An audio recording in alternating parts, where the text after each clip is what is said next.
Selamat bergabung di channel YouTube Victorious Kids. Selamat beribadah.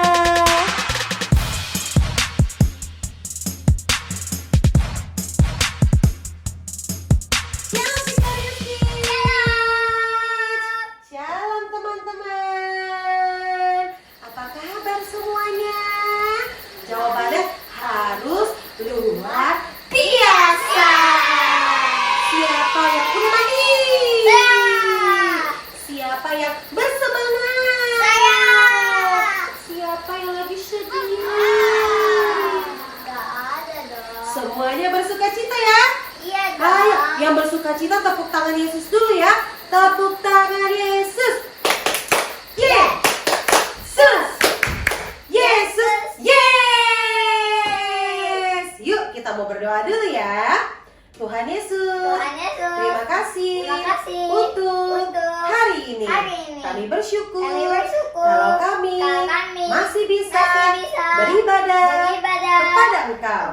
Kami mau memberikan yang terbaik melalui pujian dan tarian kami. Dan kami juga mau menyambut dan menerima berkat yang Tuhan Yesus sediakan lewat ibadah hari ini. Kami siap untuk memulai ibadah kami. Bersama-sama kita katakan amin. Ayo semuanya kita mau bangkit berdiri ya.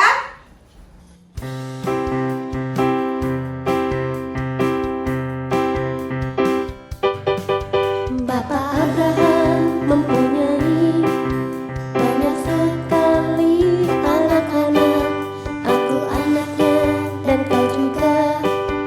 Mari puji Tuhan. Tangan kanan, tangan kiri, kaki kanan, kaki kiri, putar-putar.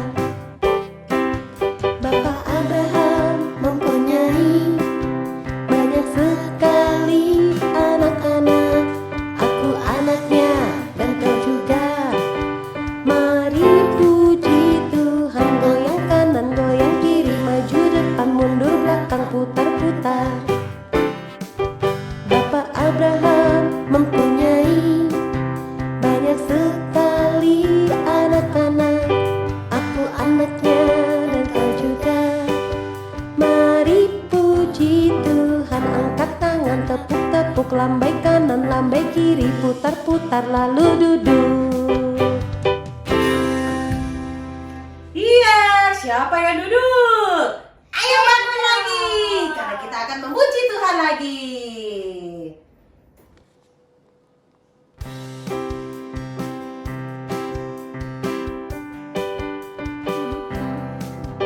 Naaman sakitku tak disuruh Elisa menyelam 7 kali di sungai Yordan.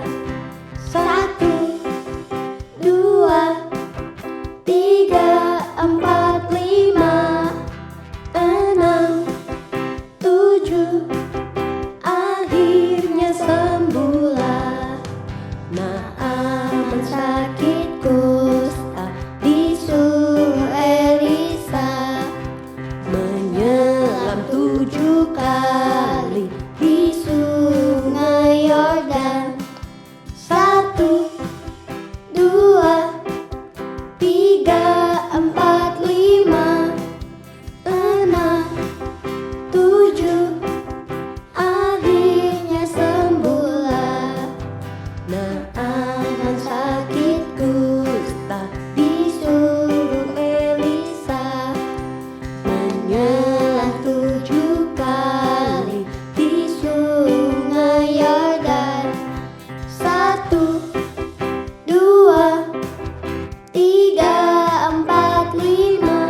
kalau capek berarti adik-adik memuji Tuhannya serius banget.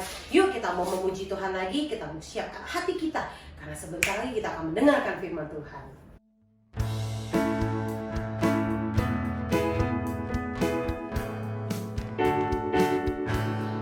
Dua orang bersaudara, Maria dan Marta.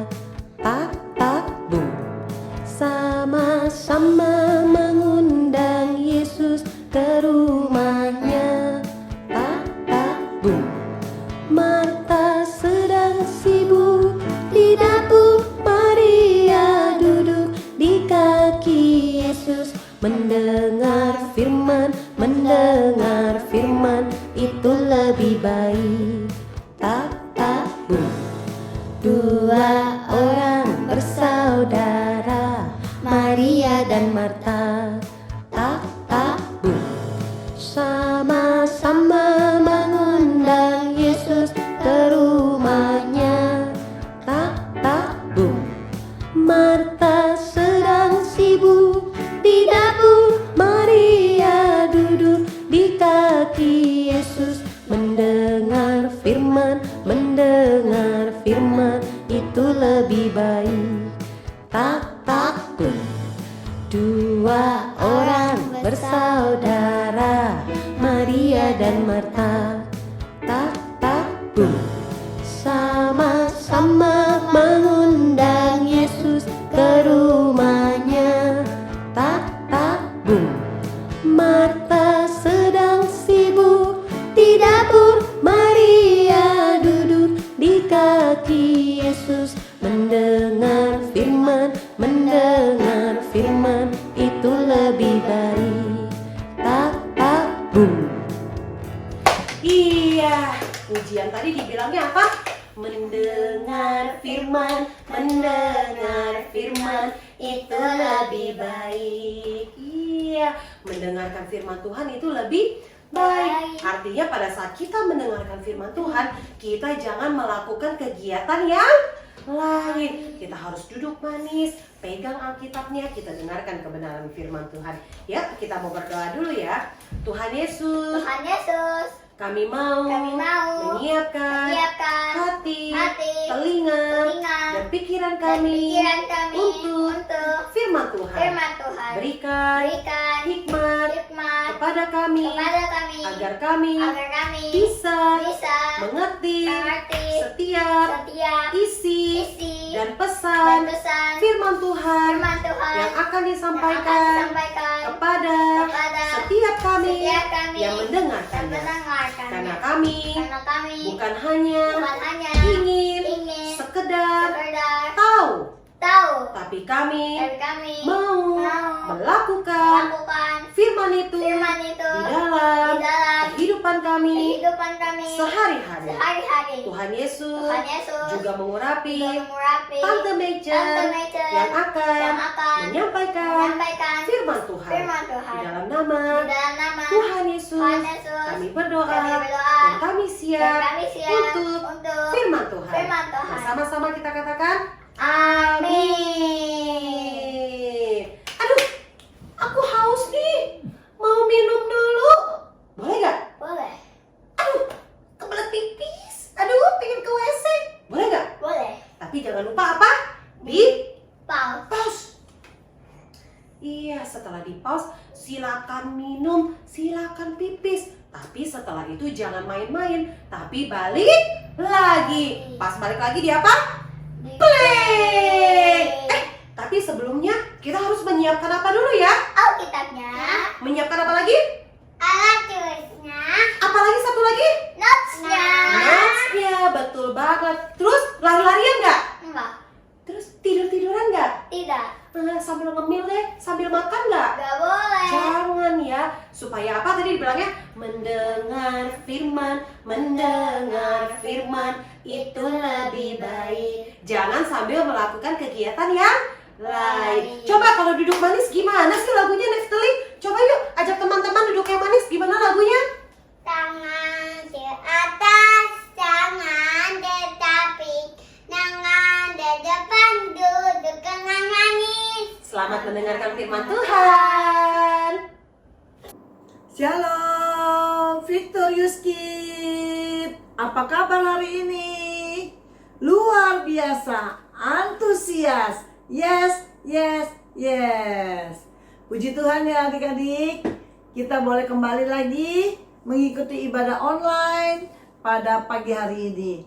Kita sudah memasuki bulan September ceria. Di minggu ketiga ini kita tetap semangat untuk mengikuti ibadah. Nah, firman Tuhan pada pagi hari ini adalah dengan tema waspada terhadap kemalasan. Ya, jangan jadi pemalas. Ya, kita mau buka firman Tuhan kita. Adik-adik udah siapin Alkitabnya? Oke, kita buka Alkitab kita di dalam Amsal 13 ayat 1 sampai ayat yang ke-25. Tapi Tante Mecen akan bacakannya di ayat yang keempat saja. Ya, Amsal 13 ayat 1 sampai dengan 25, tapi Tante Mecen akan ambil di ayat yang keempat. Yaitu demikian firman Tuhan berbunyi, hati si pemalas penuh keinginan, tetapi sia-sia. Sedangkan hati orang yang rajin diberi kelimpahan. Siapa di sini menjadi anak-anak yang rajin? Puji Tuhan. Kalau anak-anak yang rajin akan diberi kelimpahan. Ya. Tapi kalau si pemalas, hidupnya akan menjadi sia-sia, nggak berguna lagi, ya. Nah, adik-adik tahu nggak apa sih arti kata malas? Arti kata malas artinya dia tidak mau bekerja. Wow, tidak mau bekerja atau tidak mau mengerjakan sesuatu padahal bisa dilakukan. Seharusnya bisa dikerjakan, tetapi dia tidak mau. Ya, atau dia tidak mempunyai semangat untuk melakukan pekerjaan itu. Nah, itu adalah malas. Ya, bagaimana malas yang dimaksud untuk anak-anak? Bagaimana ciri-ciri daripada anak-anak yang suka malas? Ya, kita lihat nih ciri-cirinya nih. Ya, ketika anak-anak mulai memiliki banyak alasan untuk menghindar dari sebuah tanggung jawab. Tanggung jawab anak-anak apa? Belajar. Tapi kalau anak-anak sudah membuat alasan inilah, itulah, nggak mau inilah, nggak mau itulah, banyak alasan.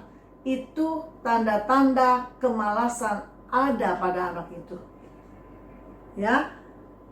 Yang kedua adalah ketika anak-anak suka menunda-nunda waktu dalam mengerjakan sebuah pekerjaan. Ma, besok aja ma, masih ada waktu besok. Sekarang ma, nanti lagi lah, waktunya kan masih panjang, masih minggu depan.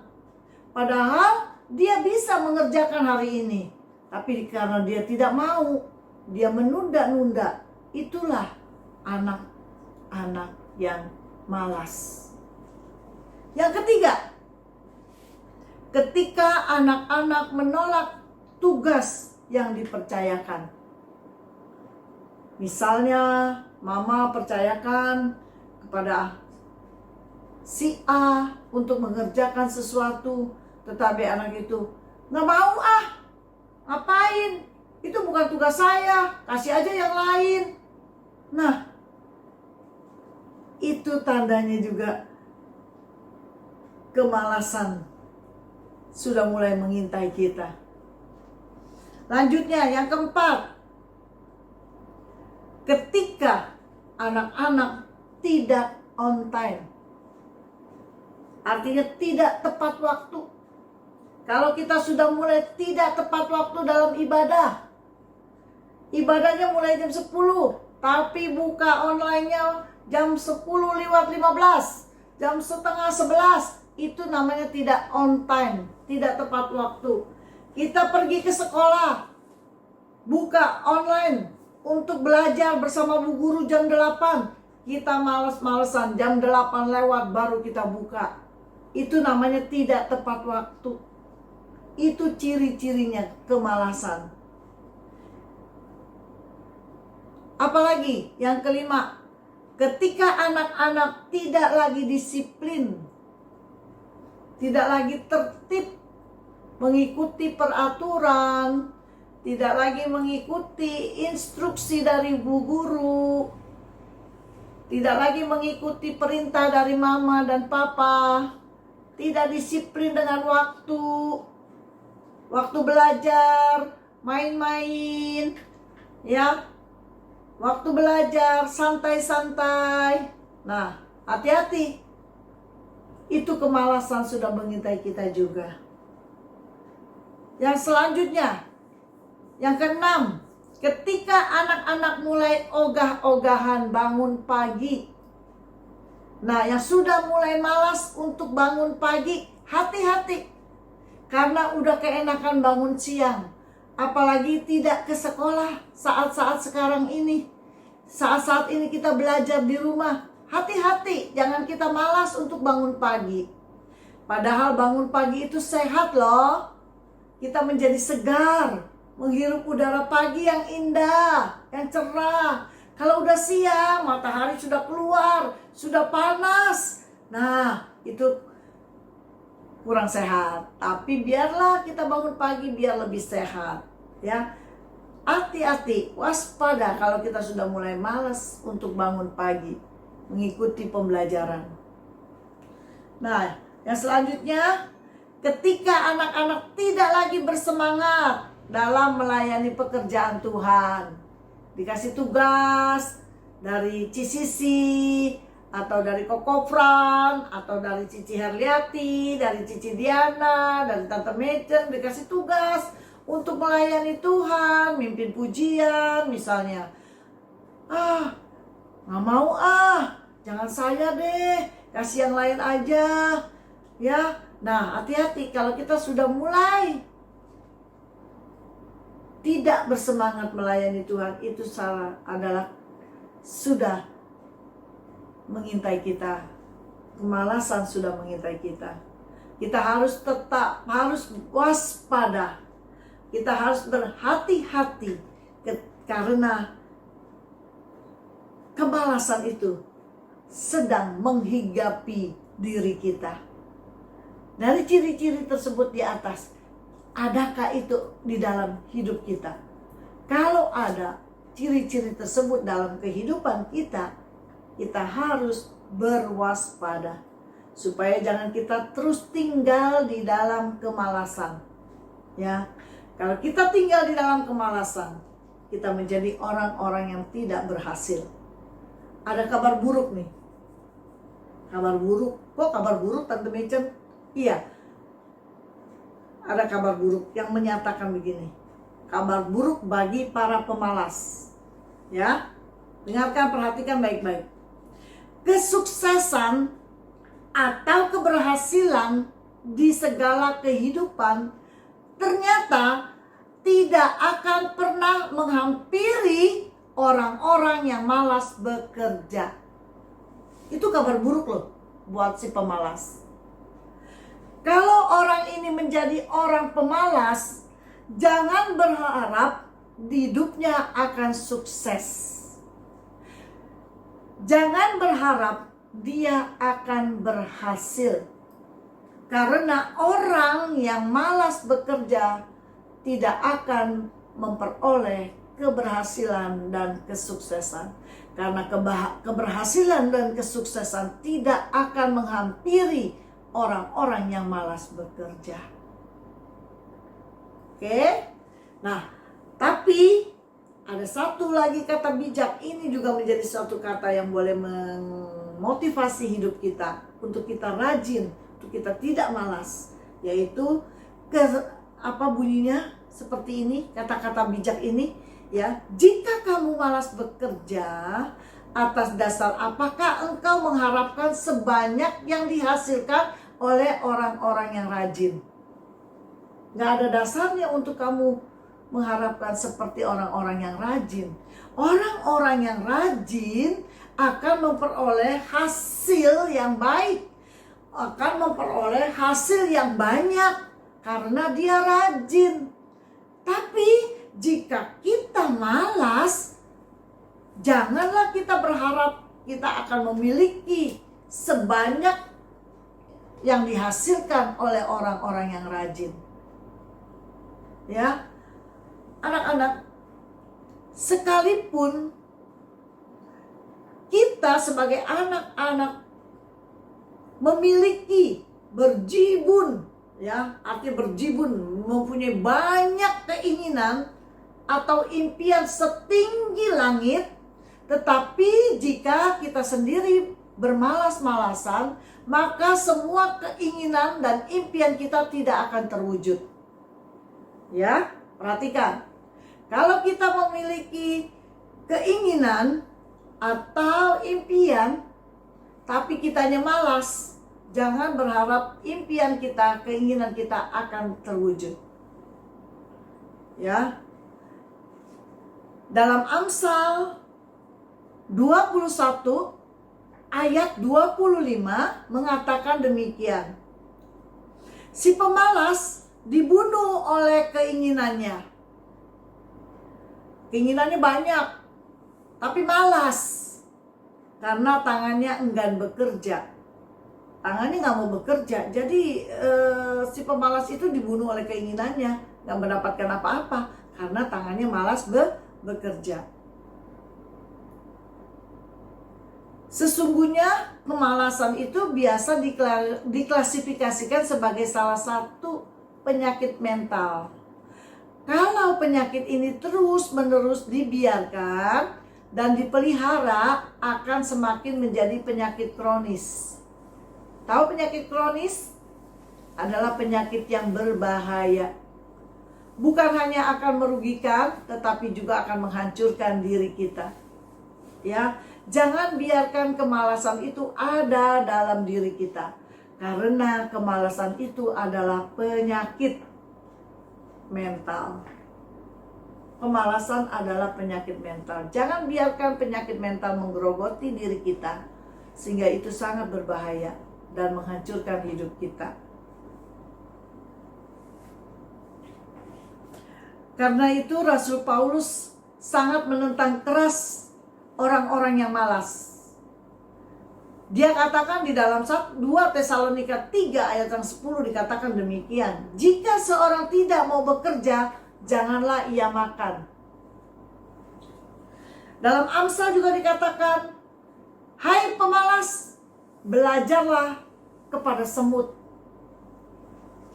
Ya, kita tahu binatang semut adalah binatang yang sangat rajin. Dia selalu mengumpulkan makanannya di musim panas, sehingga pada waktu musim hujan dia mempunyai persediaan makanan. Itulah si semut. Nah, anak-anak, kita nanti akan menyaksikan ya satu video tentang si semut dan belalang. Dari video ini, anak-anak bisa mengambil satu pembelajaran, satu teladan, satu contoh yang baik, supaya kita tidak menjadi orang pemalas, tapi kita menjadi seorang yang rajin. Selamat menyaksikan video ini, sehingga boleh menjadi berkat buat kita semua. Jangan lupa ya, ayat hafalannya di Amsal 13 ayat yang keempat. Oke, selamat menyaksikan video ini. Tuhan Yesus memberkati. Pada zaman dahulu, saat musim panas penuh dengan bunga yang mekar, hewan hidup di hutan. Burung dan serangga paling menikmati musim ini. Dan tentu saja, tak kesulitan mencari makanan.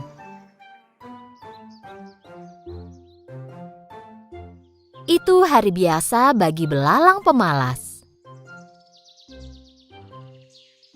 Dia memakan akar tanaman herbal yang dia ambil sambil memainkan biola dan bernyanyi. Oh, sungguh hari yang indah. Lalala, ku akan bermain dan bernyanyi dengan biolaku. Dan aku tak tahu lagi kata-kata lagunya. Tapi tak masalah. Setelah selesai menyanyi sekuatnya, dia mendengar suara berisik dan mencoba mendengarkan. Agar mengerti asal dan suara siapa itu, dia segera melompat tinggi ke cabang pohon. Dan di sana dia melihat jejak semut di kejauhan. Mereka berbaris seperti tentara. Dengan susah payah, para semut membawa biji-bijian dan buah kering yang jatuh dari pohon. Belalang melompat ke tanah dan kebingungan sambil melihat barisan semut itu menghilang. Aku tak pernah melihat semut ini. Mereka selalu bekerja. Tepat saat itu, dia melihat seekor semut mendatanginya.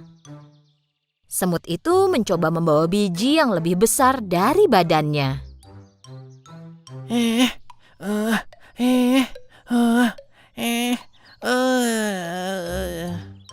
Saat akan melewati belalang, semut itu menjatuhkan biji yang dia bawa. Sebenarnya, dia perlu istirahat. Belalang menatapnya dengan mata hampa. Apa kau pindah ke suatu tempat? Bukan. Jangan bilang kalau bakal datang bencana. Apa itu alasan kau melarikan diri? Bukan. Kalau begitu boleh kutanya kau sedang apa? Kami membawa makanan ke sarang kami. Oh begitu, kalian pasti menunggu banyak tamu malam ini. Kami menyimpan makanan untuk musim dingin. Kau menyimpan makanan untuk musim dingin? Untuk apa? Dan selain itu, kenapa buru-buru? Musim dingin masih lama, bersenang-senanglah, nikmati saja musim panas ini. Jika begitu, apa saranmu untuk menghadapi musim dingin? Aku yakin kita akan bisa mencari cara bersenang-senang, jangan khawatir. Kau hanya memikirkan kesenangan saja, nanti kami makan apa? Aku akan pikirkan saat musim dingin tiba nanti. Sekarang musim panas dan ada banyak yang bisa dimakan. Semut itu sudah muak mendengar omong kosong belalang dan mencoba menggendong biji yang dibawanya. Aku harus mengejar teman-temanku. Apa kau mau bantu taruhkan biji ini di punggungku? Penyanyi dan seniman sepertiku tidak boleh membawa beban berat. Setelah mendengar jawaban belalang, semut menatap belalang dengan heran dan terus mencoba menggendong biji itu. Kurasa aku bisa membantumu sedikit. Belalang mengangkat biji yang besar itu dari tanah dan menaruhnya di punggung semut. Semut berterima kasih dan melanjutkan perjalanannya. Sungguh usaha yang sia-sia. Belalang melanjutkan berbaring di bawah pohon. Setelah makan sesuatu, dia melanjutkan bermain biola. Oh, sungguh hari yang indah. Lalala, aku akan bermain dan bernyanyi dengan biolaku. Dan aku tak tahu lagi kata-katanya. Saat itu, seekor tupai mengeluarkan kepalanya dari pohon. Cukup. Tolong hentikan. Pergi dan bernyanyilah di tempat lain. Aku mau istirahat di sini. Saat itu juga belalang berhenti bernyanyi. Dia melirik tupai, mengambil biolanya, dan pergi. Mereka tidak tahu cara menghargai seniman di hutan ini. Musim panas berlanjut, dan para semut terus membawa makanan ke sarang mereka. Sementara itu, belalang terus makan, berjalan-jalan, bermain biola, dan bernyanyi. Akhirnya musim dingin tiba. Suatu pagi, saat semut bangun, mereka melihat keluar sarang dan melihat semuanya tertutupi salju. Semua semut kecil mengkhawatirkan hewan lain yang kedinginan, membeku, dan lapar. Di samping itu, karena semua tanaman tertutup salju, belalang belum makan apapun selama berhari-hari. Dia menggigil, tenaganya hilang, dan tidak bisa bermain biola atau bernyanyi. Dengan susah payah dia mencoba berjalan di atas salju. Tiba-tiba dia berpikir tentang hari-hari musim panas. Hari-hari itu sangat menyenangkan. Di mana-mana ada makanan, perutku kenyang, aku selalu bahagia. Saat itu dia mengingat semut. Dia membawa makanan ke sarangnya sepanjang musim panas. Kemudian dia menyadari kalau dia tidak suka ide ini. Dia mengejek semut selama musim panas. Dia bertanya-tanya apa semut mau membantunya. Dan sekarang cuaca terlalu dingin bagi belalang untuk berjalan. Ini bukan saatnya jaga gengsi. Aku harus menemukan sarang semut dan minta bantuannya. Dia berjalan lurus ke sarang semut. Dia berdiri di depan pintu dan berteriak. Apa ada orang di sana? Tolong bantu aku. Siapa itu? Dari dalam sarang dia mendengar keributan. Belalang menjawab dengan sisa tenaganya. Temanku semut, ini aku belalang. Tolong biarkan aku masuk. Setelah mendengar keributan itu, Ratu Semut mendekati semut kecil. Ada apa? Siapa yang butuh bantuan? Hanya belalang pemalas yang duduk bernyanyi sepanjang hari, ratuku. Kupikir dia lapar dan minta bantuan. Siapapun yang mendatangi pintu kita dan meminta bantuan tidak boleh kita tolak. Ratu dan semua semut lain mendekati pintu depan sarang dan membukanya. Belalang terbaring di salju karena sudah sangat lemah. Para semut segera mengangkat belalang dan membawanya ke dalam sarang. Belalang sehat kembali berkat kehangatan sarang semut. Mereka memberinya air dan makanan. Sekarang dia merasa jauh lebih baik. Belalang berterima kasih kepada ratu dan berjalan ke arah semut kecil. Aku sangat tidak adil kepadamu. Saat kau bekerja sepanjang musim panas, aku duduk dan hanya bernyanyi. Dan sebenarnya kau memperingatkanku, tapi aku tidak menganggap serius. Aku menyesalinya. Ini harusnya jadi pelajaran besar untukmu. Kami juga ingin bersenang-senang sepanjang musim panas, tapi kami harus memikirkan masa depan juga. Jika kami tidak mengumpulkan makanan selama musim panas, kami mungkin ada di posisimu sekarang. Belalang tinggal di sarang semut selama beberapa waktu. Dia kini jauh lebih baik dan lebih sehat. Saat tiba waktunya pergi, semut memberi makanan kepada belalang. Terima kasih atas segalanya. Kalian menyelamatkanku dan aku tak akan melupakannya. Dan aku tak akan bermalas-malasan lagi sekarang. Bisa aku minta tolong? Tentu, katakan saja apa yang kau inginkan. Saat musim panas, mungkin kau bisa belajar bermain biola dengan benar dan membuat hewan lain bahagia.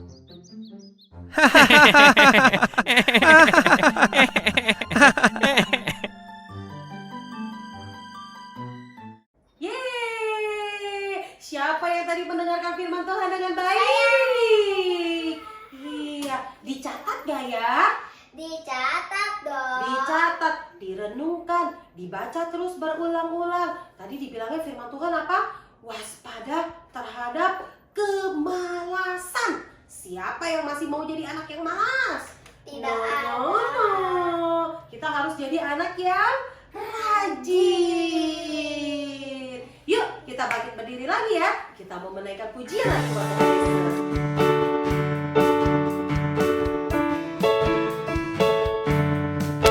Tuhan berfirman kepada Yunus untuk pergi ke Niniwe.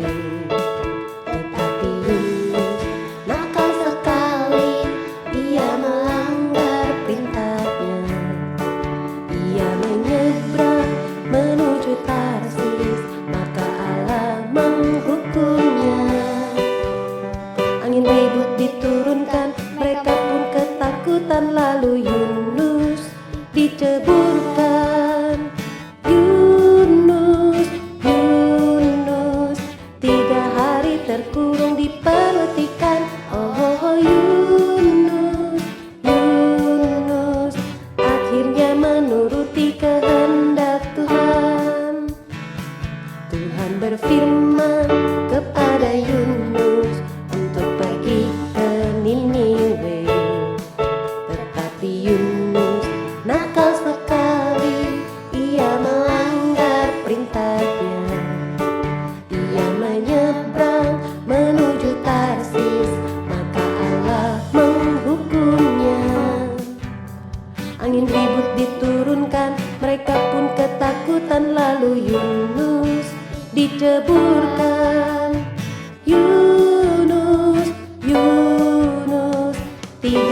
hari terkurung di perut ikan. Oh Yunus, Yunus, akhirnya menuruti kehendak Tuhan.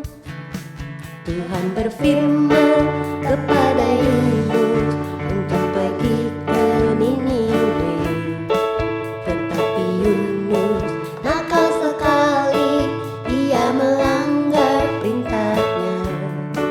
Ia menyeberang menuju Tarsis, maka Allah menghukumnya. Angin ribut diturunkan, mereka pun ketakutan, lalu Yunus diceburkan. Yunus, Yunus, 3 hari terkurung di perut ikan. Oh Yunus, Yunus, akhirnya menuruti kehendak Tuhan. Mau jadi anak yang dengar-dengaran gak? Mau dong. Mau jadi anak taat gak? Mau dong. Iya, kita harus jadi anak yang taat. Anak-anak Tuhan Yesus harus jadi anak yang dengar-dengaran. Oke deh, berakhir juga ibadah kita hari ini. Yuk kita mau doa, kita mau ucap syukur ya, karena Tuhan Yesus sudah memimpin dan menyertai ibadah kita hari ini. Tuhan Yesus, terima kasih untuk ibadah kami hari ini. Kami sangat bersuka cita. Kami sangat merasakan berkat yang Tuhan berikan. Tuhan Yesus ajar kepada setiap kami untuk bisa menjadi anak-anak yang taat, menjadi anak-anak yang rajin.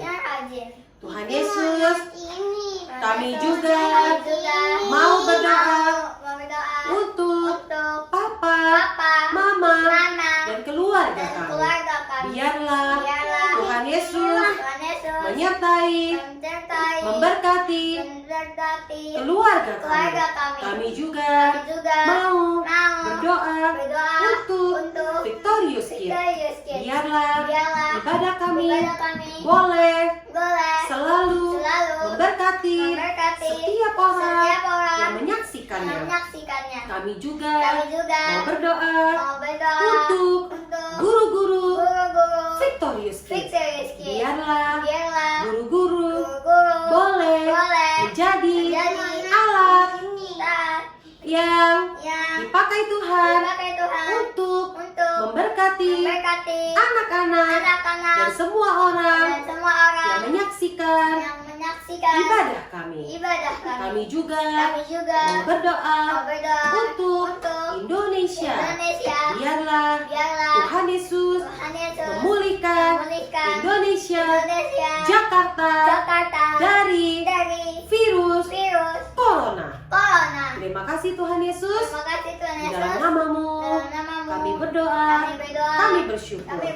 Yuk sekarang anak-anak kita mau angkat tangan kita di hadapan Tuhan. Kita percaya Tuhan Yesus sumber segala berkat akan selalu mau dan senantiasa memberkati setiap kita. Tuhan Yesus memberkati engkau dan melindungi engkau. Tuhan Yesus menyinari engkau dengan wajahnya dan memberikan engkau kasih karunia. Tuhan Yesus menghadapkan wajahnya kepadamu dan memberikan engkau damai sejahtera. Dimanapun engkau berada, apapun yang engkau kerjakan, jadilah engkau saluran berkat, jadilah engkau alatnya Tuhan, sehingga lewat dirimu nama Tuhan dan kasih Tuhan boleh terpancar. Di dalam nama Tuhan Yesus kita mau sambut berkat Tuhan dan kita mengucap syukur bersama-sama, kita katakan amin. Oke deh, happy Sunday. See you next week. God bless you.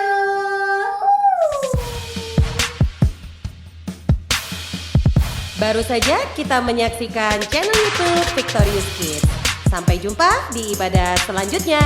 Tuhan Yesus memberkati.